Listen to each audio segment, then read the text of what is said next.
Narva, ville estonienne à la frontière russe. Ici, un chœur de fleurs enneigées a remplacé un tank de l'armée rouge.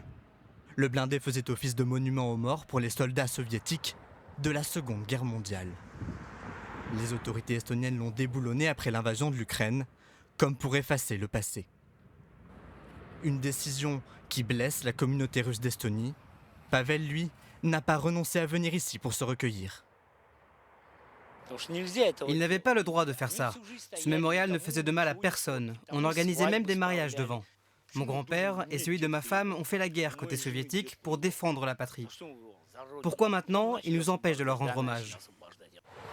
Séparée de la Russie par une simple rivière, la ville est peuplée à 95% de russophones. Après la chute de l'URSS, certains sont restés russes, d'autres ont préféré obtenir le passeport gris. Ni russes, ni européens, ils ont choisi de rester apatrides. Longtemps incontournables, les établissements russophones sont de moins en moins fréquentés.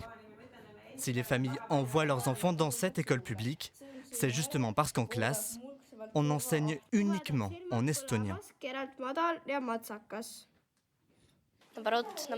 C'est plus amusant de parler deux langues différentes. À la maison, je parle tout le temps en estonien, sauf avec ma mère. On parle russe quand on est ensemble. Je ne pourrais pas vous dire laquelle des deux langues je parle le mieux. Je parle à la fois russe et estonien et je n'ai pas d'accent dans aucune des deux langues.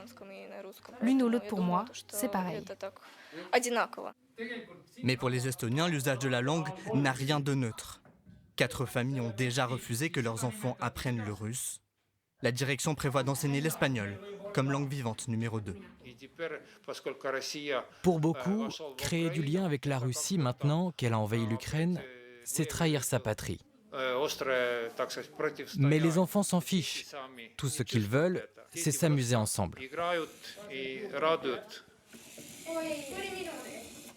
Pour la directrice de l'établissement, apprendre l'estonien est plus qu'un choix politique. C'est une question de nécessité.